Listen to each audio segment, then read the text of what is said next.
Good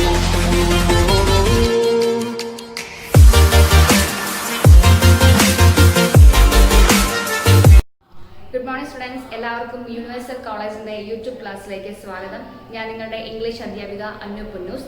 അപ്പം നമ്മൾ ഇന്ന് പഠിക്കാൻ പോകുന്ന 10ാം ക്ലാസ്സിലെ യൂണിറ്റ് 1 ഗ്ലിംസസ് ഓഫ് ഗ്രീൻ എന്ന യൂണിറ്റിലെ the snake and the mirror എന്ന ചാപ്റ്ററാണ്. അപ്പം നമുക്ക് നേരെ ചാപ്റ്ററിലേക്ക് പോകാം. The snake and the mirror, പാമ്പും കണ്ണാടിയും. അത് എഴുതിയിരിക്കുന്നത് വൈക്കം മുഹമ്മദ് ബഷീറാണ്.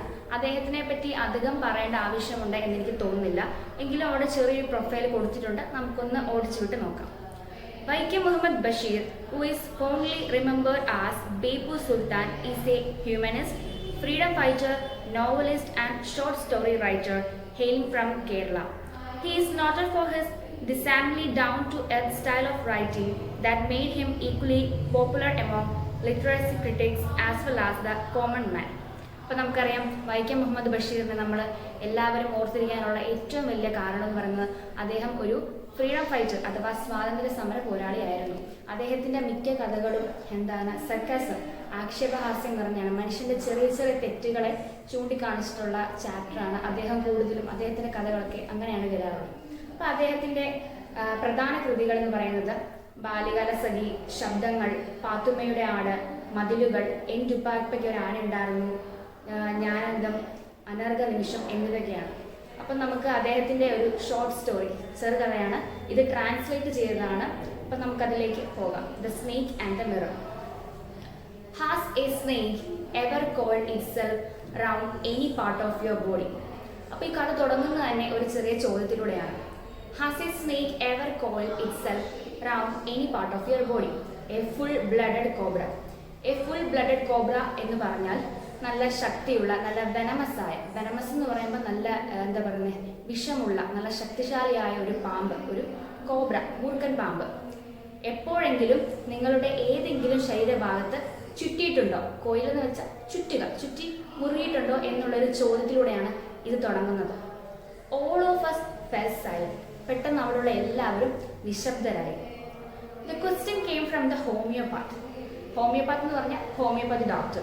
ഹോമിയോപ്പതി ഡോക്ടറിൽ നിന്നാണ് ഈ ക്വസ്റ്റ്യൻ വന്നത്. ഇവിടെ ഹോമിയോപ്പതി ഡോക്ടർ എന്ന് പറയുന്നത് ഈ കഥയിലെ എഴുതിയിരിക്കുന്ന വൈക്കം മുഹമ്മദ് ബഷീറാണ്. അദ്ദേഹത്തിനാണ് ഇവിടെ ഹോമിയോപാത്ത് എന്ന് പറഞ്ഞിരിക്കുന്നത്. അപ്പോൾ അദ്ദേഹമാണ് ഈ ചോദ്യം ചോദിക്കുന്നത്. അപ്പോൾ നമുക്ക് എന്ത് മനസ്സിലായി? ഒരു 5-6 പേര് അവിടെ ഇരിപ്പുണ്ട്. അവരോട് കൂടിയിരുന്ന് എന്തോത്തിനെ പറ്റി സംസാരിച്ചുകൊണ്ടിരുന്നപ്പോഴാണ് ഈ ചോദ്യം അദ്ദേഹം ചോദിക്കുന്നത്. The topic came when we were discussing snakes. ഈ ടോപ്പിക് എപ്പോഴാണ് വന്നത്? അവരെ പാമ്പുകളെ പറ്റി ചർച്ച ചെയ്തുകൊണ്ടിരുന്നപ്പോഴാണ് ഈ ഒരു ടോപ്പിക്ക് വന്നത്, അല്ലെങ്കിൽ ഈ ഒരു ചോദ്യം കയറി വന്നത്. We listened attentively as the doctor continued with the tale. tale എന്ന് വെച്ച കഥ. അവരെല്ലാവരും ശ്രദ്ധയോടെ അവർ കാത്തിരുന്നു. ഈ ഡോക്ടർ ബാക്കി കഥ പറയാൻ തുടങ്ങി. It was a hot summer night about 10 o'clock. അതൊരു ചൂടുള്ള വേനൽക്കാലമായിരുന്നു. രാത്രി സമയം 10 മണി. അപ്പം എന്താണ് ഡോക്ടർ, അതായത് നമ്മുടെ വൈക്കം മുഹമ്മദ് ബഷീർ തൻ്റെ ആ കഥ തൻ്റെ കൂട്ടുകാരുടെ അടുത്ത് ഷെയർ ചെയ്യുകയാണ്. അങ്ങനെ അപ്പം ഒരു പാമ്പ് നിങ്ങളുടെ ഏതെങ്കിലും ശരീരഭാഗത്ത് മുറിയിട്ടുണ്ടോ എന്നാണ് ചോദിക്കുന്നത്. അപ്പം തനിക്കുണ്ടായ ആ ഒരു അനുഭവം തൻ്റെ കൂട്ടുകാരുമായിട്ട് അദ്ദേഹം ഷെയർ ചെയ്യുവാണ്. അപ്പം ഒരു വേനൽക്കാലത്ത് രാത്രി 10 മണി സമയം, I had my meal at the restaurant, I return to my room. അപ്പം അദ്ദേഹം പറയാണ്, അദ്ദേഹം തൻ്റെ ആഹാരം കഴിച്ചു, ഒരു റെസ്റ്റോറൻറ്റിൽ നിന്ന് ആഹാരം കഴിച്ചതിന് ശേഷം തിരിച്ച് അദ്ദേഹത്തിൻ്റെ റൂമിലേക്ക് വന്നു. I heard A noise from above as I open the door. അദ്ദേഹം വാതിൽ തുറന്നപ്പോൾ മുകളിൽ നിന്നൊരു ശബ്ദം കേട്ടു. അദ്ദേഹം വന്ന് ആ റൂമിൻ്റെ വാതിൽ തുറന്നപ്പോൾ മുകളിൽ നിന്നൊരു ശബ്ദം കേട്ടു. The sound was A familiar one. അദ്ദേഹത്തിന് പരിചയമുള്ള ഒരു ശബ്ദമായിരുന്നു അദ്ദേഹം കേട്ടത്. One could say that rats and I shared the room. നമുക്ക് വേണേൽ പറയാം, അദ്ദേഹം അവിടെ ഒരു ആക്ഷേപഹാസ്യമാണ് പറഞ്ഞിരിക്കുന്നത്. അദ്ദേഹം വേണേൽ പറയാം, ഞാനും എലികളും ഒരുമിച്ചായിരുന്നു ആ റൂം ഷെയർ ചെയ്തത്. അപ്പം അതിൻ്റെ അർത്ഥം എന്താ? ആ ഒരു റൂമിനകത്ത് കുറേ എലികൾ ഉണ്ടായിരുന്നു എന്നതാണ് അർത്ഥം. I took out my box of matches and lighted the kerosene lamp on the table. I took out my box of matches. Box of matches, തീപ്പെട്ടി. അപ്പം എന്തോ അദ്ദേഹം തീപ്പെട്ടി എടുത്തിട്ട് lighted the kerosene lamp on the table. ടേബിളിലിരിക്കുന്ന മണ്ണെണ്ണ വിളക്ക് അദ്ദേഹം കത്തിച്ചു. ഇനി മൂന്നാമത്തെ paragraph. The house was not electrified. Current ഉണ്ടായിരുന്ന ഒരു വീടല്ലായിരുന്നു അത്. It was a small rented room. അതൊരു ചെറിയ വാടക മുറിയായിരുന്നു. കാരണം അദ്ദേഹത്തിൻ്റെ മെഡിക്കൽ പ്രാക്ടീസ് തുടങ്ങി വരുന്നതേ ഉള്ളായിരുന്നു. അദ്ദേഹത്തിന് ചെറിയ ചെറിയ ഏർണിങ്സ്, അതായത് ചെറിയ ചെറിയ ശമ്പളമൊക്കെ കിട്ടുന്നുണ്ടായിരുന്നുള്ളൂ. അതുകൊണ്ടാണ് അദ്ദേഹം ചെറിയൊരു വാടക മുറിയിലായിരുന്നു താമസിച്ചിരുന്നത്. I had just setup medical practice. അദ്ദേഹം തൻ്റെ മെഡിക്കൽ പ്രാക്ടീസ് തുടങ്ങിയതേ ഉള്ളൂ. ഒരു ഡോക്ടറാണ്, ഹോമിയോപാത്താണ് നമ്മൾ തുടക്കത്തിലേ പറഞ്ഞു. അപ്പോൾ അദ്ദേഹത്തിൻ്റെ ആ മെഡിക്കൽ പ്രാക്ടീസ് തുടങ്ങി വരുന്നതേ ഉള്ളൂ. And my earnings way meagre. Earnings എന്ന് പറഞ്ഞാൽ അദ്ദേഹത്തിൻ്റെ സമ്പാദ്യങ്ങളെല്ലാം മീഗർ എന്ന് പറഞ്ഞാൽ വളരെ തുച്ഛമായിരുന്നു, അല്ലെങ്കിൽ വളരെ കുറവായിരുന്നു എന്ന അർത്ഥമാണ് വരുന്നത്.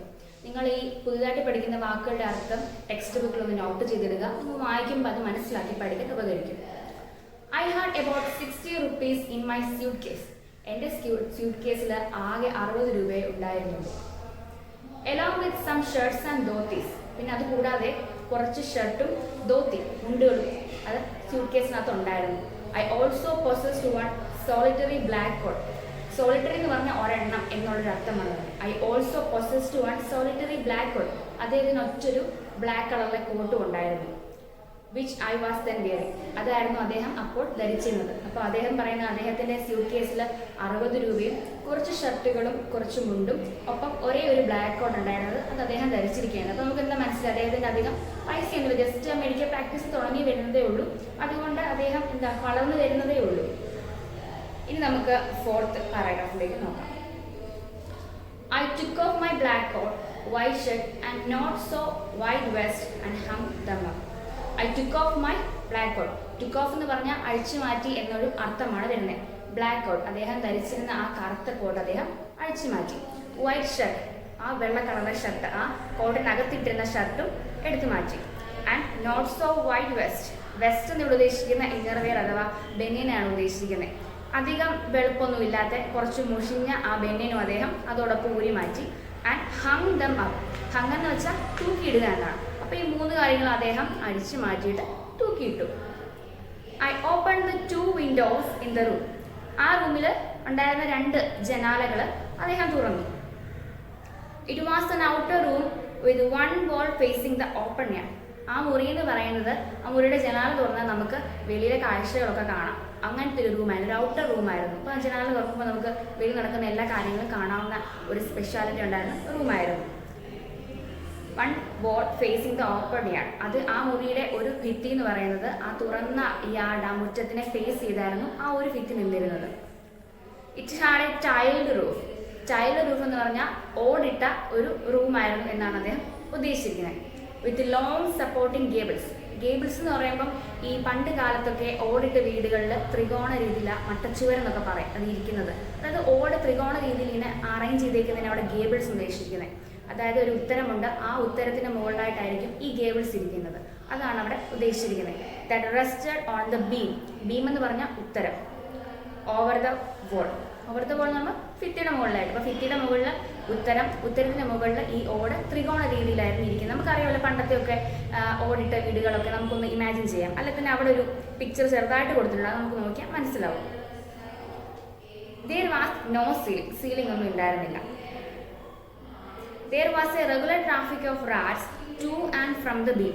ആ ഉത്തരത്തിലൂടെ എപ്പോഴും റാറ്റ്സിൻ്റെ ഒരു റെഗുലർ ട്രാഫിക് എന്ന് പറഞ്ഞാൽ എപ്പോഴും എലികൾ അങ്ങോട്ടും ഇങ്ങോട്ടും ഓടുന്ന ശബ്ദം അദ്ദേഹത്തിന് കേൾക്കാമായിരുന്നു. അതൊക്കെ അദ്ദേഹം ഒരു തമാശ രീതിയിലാണ് അവിടെ അവതരിപ്പിച്ചിരിക്കുന്നത്.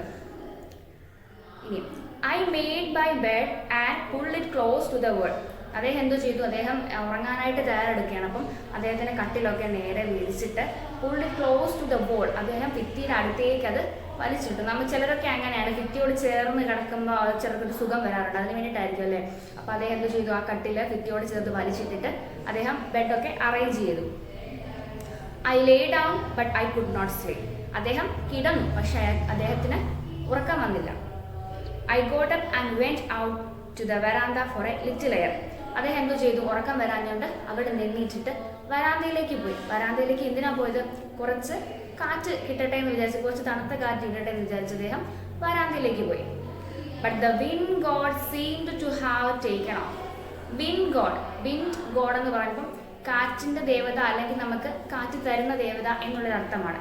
Wind god seemed to have taken time off. അതായത് ഈ ടൈം ഓഫ് എന്ന് പറയുന്നത് ബ്രേക്ക് എടുത്തു എന്നുള്ളൊരു അർത്ഥമാണ്. വിൻഡ് ഗോഡ്, നമുക്ക് ആ കാറ്റ് തരുന്ന ദേവത കുറച്ച് നേരത്തേക്ക് ബ്രേക്ക് എടുത്തു എന്ന് അദ്ദേഹത്തിന് തോന്നി. അതിൻ്റെ അർത്ഥം എന്താ, അദ്ദേഹം കാറ്റ് കൊള്ളാനായിട്ട് ഇറങ്ങിയെങ്കിലും അദ്ദേഹത്തിന് കാറ്റൊന്നും കിട്ടിയില്ല. അതിൻ്റെ അർത്ഥം അദ്ദേഹത്തിന് അത് കിട്ടാതെ പോയി, അല്ലെങ്കിൽ ആ ദേവത അദ്ദേഹത്തിനോട് കൊടുത്തില്ല, അദ്ദേഹത്തിന് കാശ് കൊടുത്തില്ല. ഇനി 5ാമത്തെ paragraph. I went back into the room. അപ്പോൾ അദ്ദേഹം എന്ത് ചെയ്തു? തിരിച്ചു റൂമിലേക്ക് കയറി വന്നു. And sat down on the chair. അദ്ദേഹം പിന്നെ കസേരയിലേക്ക് ഇരുന്നു. I open the box beneath the table. ആ ടേബിളിൻ്റെ അടിയിൽ നമ്മുടെ ഡ്രോയർ എന്നൊക്കെ പറയത്തില്ല, എന്ത് പറയുന്ന പോലെ ആ ഡ്രോയർ ഇങ്ങനെ വലിച്ചു, ഓപ്പൺ ചെയ്തു. And took out A book. അതിൽ നിന്ന് അദ്ദേഹം എന്ത് ചെയ്തു? ഒരു പുസ്തകം എടുത്തു. ആ പുസ്തകത്തിൻ്റെ പേരാണ് അവിടെ അടുത്തതായിട്ട് പറഞ്ഞിരിക്കുന്നത്, ദ മെറ്റീരിയ മെഡിക്ക.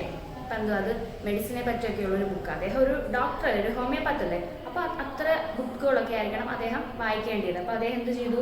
വന്നിട്ട് ആ ഡ്രോയർ എത്തുന്ന ഒരു പുസ്തകം എടുത്തു. ആ പുസ്തകത്തിൻ്റെ പേരാണ് the മെറ്റീരിയ medical. Next sentence. I open it at the table on which stood the lamp. അപ്പോൾ അദ്ദേഹം എന്ത് ചെയ്തു? അത് ആ ടേബിളിൻ്റെ മണ്ടയ്ക്ക് വെച്ച് തുറന്നു. ആ ടേബിളിൽ തന്നെ വേറെ ഒരു കാര്യം കൂടി ഇരിപ്പുണ്ടായിരുന്നു. എന്താ? അദ്ദേഹം ആദ്യം കത്തിച്ച ആ മണ്ണെണ്ണ വിളക്ക്, അതും ആ ടേബിളിൽ ഇരിപ്പുണ്ടായിരുന്നു. And a large mirror. ഒരു വലിയ കണ്ണാടി. മിറർ നമ്മൾ സൗന്ദര്യം നോക്കാനായിട്ട് നമുക്ക് ഉപയോഗിക്കുന്ന സാധനമല്ല മിറർ. ഒരു വലിയ കണ്ണാടി ആ ടേബിളിൽ ഇരിപ്പുണ്ടായിരുന്നു. A small comb lay beside the mirror. അപ്പോൾ എന്താ? ആ മിറർ, ആ കണ്ണാടിയുടെ സൈഡിലായിട്ട് ചെറിയ ഒരു ചീപ്പ്, കോമ്പ് ചീപ്പും ഇരിപ്പുണ്ടായിരുന്നു. ഇനി 6th paragraph. One feels tempted to look into a mirror when it is near. അതെല്ലാവർക്കും ഉള്ളൊരു കാര്യമല്ലേ?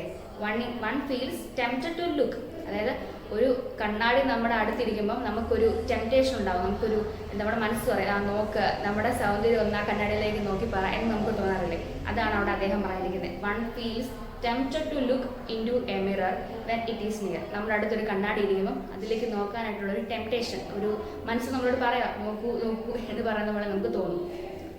I took A look. അപ്പം അദ്ദേഹം എന്തോ ചെയ്തു? അദ്ദേഹം ഒന്ന് നോക്കി കണ്ണാടിയിലോട്ട്. In those days, I was a great admirer of beauty and I believed in making myself look handsome. ആ സമയത്ത് അദ്ദേഹം യങ്ങായിട്ടിരിക്കുന്ന സമയമാണ് നമ്മുടെ അടുത്ത് ഷെയർ ചെയ്യുന്നത്. അപ്പോൾ ആ സമയങ്ങളിൽ അദ്ദേഹം എന്ന് പറയുന്നത് great admirer of beauty. Admirer എന്ന് പറയുമ്പം ഒന്നെങ്കിൽ ആരാധിക്കുക അല്ലെങ്കിൽ പ്രശംസിക്കുകയാണ്.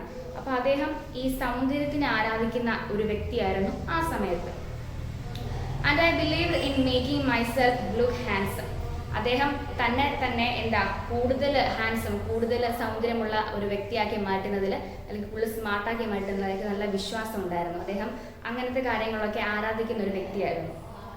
I was unmarried and was a doctor. അപ്പോൾ അദ്ദേഹം എന്താ പറയുന്നത്? ഞാൻ അൺമാരിഡ് ആണ്, ഞാൻ കല്യാണം കഴിച്ചിട്ടുമില്ല. And I was a doctor, ഞാനൊരു ഡോക്ടറാണ്. അപ്പോൾ എന്തുകൊണ്ട് എനിക്ക് എൻ്റെ സൗന്ദര്യത്തെ ആരാധിച്ചുകൂടാ? I felt I had to make my presence felt.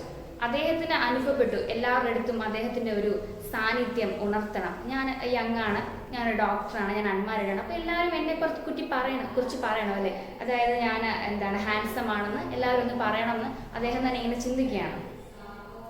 I picked up the com and Rann it through my hair.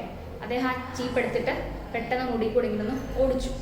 ഓടിക്കുക എന്ന് പറഞ്ഞാൽ ചീവി എന്നുള്ളൊരു അർത്ഥമാണ് അവിടെ പറഞ്ഞിരിക്കുന്നത്. And adjusted the parting so that it look straight and NEET. അദ്ദേഹം എന്ത് ചെയ്തു? പകുത്തു. മുടി 2 സൈഡിലേക്ക് ഇങ്ങനെ പകുത്തിട്ട് അദ്ദേഹം ഇങ്ങനെ നോക്കിയപ്പോൾ അത് നല്ല സ്ട്രെയിറ്റ് ആയിട്ട് നല്ല ക്ലീൻ ആയിട്ട് ഇരിക്കാൻ വേണ്ടിയിട്ട് 2 സൈഡിലേക്ക് പകുത്തിട്ട് അദ്ദേഹം ആ ചീപ്പ് കൊണ്ട് പകുത്തിട്ട് ഇരിക്കുക. Again I heard that sound from above. പിന്നെയും അദ്ദേഹം ആ ശബ്ദം, ആദ്യം ഡോറ് തന്നപ്പോൾ ഒരു ശബ്ദം കേട്ടില്ലേ മുകളിൽ നിന്ന്, ആ ശബ്ദം പിന്നെ അദ്ദേഹം കേട്ടു. അപ്പോൾ അദ്ദേഹം എന്താ വിചാരിച്ചേ? എപ്പോഴും ഈ എലികൾ അങ്ങോട്ടും ഇങ്ങോട്ടും ഓടുന്നുണ്ടല്ലോ, ആ ശബ്ദമാണെന്ന് അദ്ദേഹം വിചാരിച്ചു. ഇനിയും 7ാമത്തെ paragraph. I took a close look at my face in the mirror. അദ്ദേഹം എന്ത് ചെയ്തു? ഈ മുടിയൊക്കെ ചീവി സുന്ദരനായിട്ട് ആ കണ്ണാടിയിലേക്ക് ഇങ്ങനെ ക്ലോസ് ആയിട്ട് ചെന്നിട്ട് നോക്കി, അദ്ദേഹത്തിൻ്റെ മുഖത്തേക്ക് നോക്കി. I made an important decision. അദ്ദേഹം എന്നിട്ട് ഒരു പ്രധാനപ്പെട്ട തീരുമാനം എടുത്തു. എന്താ എടുത്തേ? I would shave daily. അദ്ദേഹം എന്നും ഇനി ഷേവ് ചെയ്യും. And grow a thin moustache. Moustache എന്ന് പറഞ്ഞാൽ താടി കേട്ടോ. തിന്നെന്ന് പറഞ്ഞാൽ വളരെ കനം കുറഞ്ഞ അല്ലെങ്കിൽ ചെറുത്. അദ്ദേഹം എടുത്ത തീരുമാനമാണ് അവിടെ പറയുന്നത്. I would shave daily and grow a thin moustache to look more handsome. കൂടുതൽ ഹാൻസം ആയിരിക്കാൻ വേണ്ടി, കൂടുതൽ സൗന്ദര്യമുള്ള ആളായിട്ട് ഇരിക്കാൻ വേണ്ടി അദ്ദേഹം ഇനി എന്നും ഷേവ് ചെയ്യും. അപ്പോൾ കുഞ്ഞതായിട്ട് വളരെ തിന്നായിട്ട് താടി വളർത്തുക എന്നുള്ളൊരു ഡിസിഷൻ, ഒരു തീരുമാനം അദ്ദേഹം എടുത്തു. പ്രധാനപ്പെട്ട തീരുമാനമായിരുന്നത്. I was after all a bachelor and a doctor. പിന്നെ അദ്ദേഹം എടുത്തു പറയുകയാണ്, ഞാൻ എന്തൊക്കെ പറഞ്ഞാലും ഒരു ഡോക്ടറുമാണ്, ഒരു ബാച്ചിലറുമാണ്. കല്യാണം കഴിഞ്ഞിട്ടില്ല, അപ്പോൾ ഞാനൊരു ഡോക്ടറുമാണ് അല്ലേ? അപ്പോൾ എനിക്ക് എന്തുകൊണ്ട് ഇങ്ങനെയൊക്കെ ചെയ്തുകൂടാ? ഇനി 8th paragraph. I look into the mirror and smile. അദ്ദേഹം കണ്ണാടിയിലേക്ക് നോക്കി എന്നിട്ട് ഒന്ന് ചിരിച്ചു. It was attractive smile. അതൊരു ആകർഷിക്കുന്ന ചിരി തന്നെയായിരുന്നു. അദ്ദേഹം തന്നെ അങ്ങ് പുകഴ്ത്തുക, കണ്ണാടി നോക്കി ചിരിച്ചിട്ട് പറയുക അതൊരു ആകർഷിക്കുന്ന ചിരിയായിരുന്നു. I made another earth shaking decision. എന്നിട്ട് അദ്ദേഹം വേറൊരു എന്ന് പറയുന്ന ഈ എർത്ത് ഷേക്കിംഗ് എന്ന് പറഞ്ഞാൽ എന്താ, ഭൂകമ്പം സൃഷ്ടിക്കുന്ന ഒരു തീരുമാനം, അത്രയ്ക്ക് വലിയൊരു തീരുമാനം അദ്ദേഹം എടുത്തു. എന്താ, I would always keep the attractive smile on my face. ഞാൻ ഇനി എന്നും ആ ആകർഷിക്കുന്ന സ്മൈൽ എൻ്റെ മുഖത്ത് വെക്കും, എന്നാലേ മറ്റുള്ളവർ പറയത്തുള്ളൂ അദ്ദേഹത്തിനെ കാണാൻ വളരെ സൗന്ദര്യമുള്ള ഒരു വ്യക്തിയാണെന്നൊക്കെ പറയണ്ടേ. അതുകൊണ്ട് അദ്ദേഹം എടുത്ത രണ്ടാമത്തെ ഡിസിഷനാണ് ഞാൻ എന്നും ഈ ഒരു ചിരി എൻ്റെ മുഖത്ത് വെക്കും. ടു ലുക്ക് മോർ ഹാൻസം, കൂടുതൽ ഹാൻസം ആകാൻ വേണ്ടി. I was after all a bachelor and a doctor too on the top of it. അതിലും മേലെ എന്താ, ഞാനൊരു ബാച്ചിലറുമാണ് ഒരു ഡോക്ടറുമാണ്. ഇടയ്ക്കിടയ്ക്ക് അദ്ദേഹം അത് ഹൈലൈറ്റ് ചെയ്യുന്നുണ്ട്, ഞാനൊരു ബാച്ചിലറുമാണ് ഒരു ഡോക്ടറുമാണ്. അപ്പം എന്താ, സ്വന്തമായിട്ട് അങ്ങ് ആരാധിക്കുവാണ് അദ്ദേഹം ചെയ്യുന്നത്. Again came that noise from above. മുകളിൽ നിന്ന് പിന്നെയും ആ ശബ്ദം കേട്ടു. 9th paragraph. I got up. അദ്ദേഹം എണീച്ചു. ലിറ്റ് എ ബീഡി കത്തിച്ചു. And paced up and down the room. അദ്ദേഹം അങ്ങോട്ടും ഇങ്ങോട്ടും ആ മുറിയിൽ ഇങ്ങനെ നടക്കാൻ തുടങ്ങി. ഉറക്കം വരുന്നില്ല, പിന്നെ ഇങ്ങനത്തെ ചില ഡിസിഷനൊക്കെ എടുത്തു. അപ്പം ഒരു ബീഡി കത്തിച്ചിട്ട് അങ്ങോട്ടും ഇങ്ങോട്ടും റൂമിൽ നടക്കാൻ തുടങ്ങി. Then another lovely thought struck me. അന്നേരം അദ്ദേഹത്തിന് വേറൊരു ചിന്ത പെട്ടെന്ന് കടന്നു വന്നത്. I would marry. ഞാൻ കല്യാണം കഴിക്കണം അല്ലേ, എനിക്ക് കല്യാണം കഴിക്കണം എന്ന് അദ്ദേഹത്തിന് ചിന്ത വന്നു.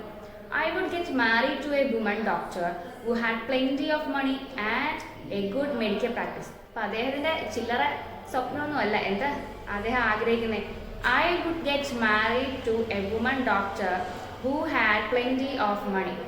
ഞാൻ ആരെയായിരിക്കും കല്യാണം കഴിക്കുന്നത്, ഒരു വുമൺ ഡോക്ടർ അല്ലേ. എന്നെ കല്യാണം കഴിക്കാൻ വരുന്ന പെൺകുട്ടിയും ഒരു ഡോക്ടർ ആയിരിക്കണം.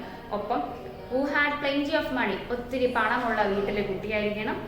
And a good medical practice, നല്ല മെഡിക്കൽ പ്രാക്ടീസ്, അതായത് ഒത്തിരി രോഗികളൊക്കെ കാണാൻ വരുന്ന ഒരു ഡോക്ടർ ആയിരിക്കണം എന്നാണ് പറയുന്നത്. She had to be fat for a valid reason.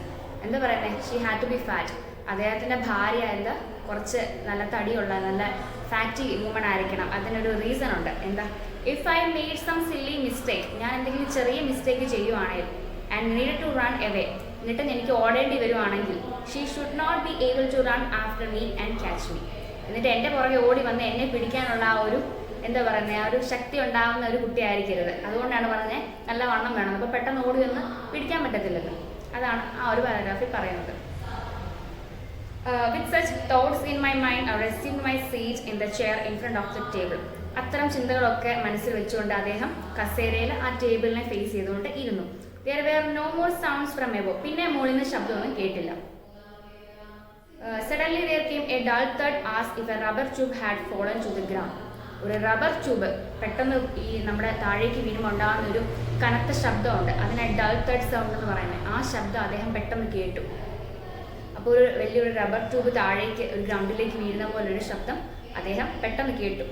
Surely nothing to worry about. പക്ഷേ പേടിക്കാനൊന്നുമില്ലെന്ന് അദ്ദേഹം വിചാരിച്ചു. Even so I thought I would turn around and take a look. അദ്ദേഹം ചിന്തിക്കുക, ഞാൻ തിരിഞ്ഞ് നോക്കട്ടെ എന്താ വീണേന്ന്. അങ്ങനെ ചിന്തിച്ചുകൊണ്ടിരുന്നപ്പോൾ no sooner had I turned than a fat snake wriggled over the back of the chair. അദ്ദേഹം തിരികെ ഒപ്പം എന്താ കണ്ടത്, A fat snake wriggled over the back of the chair.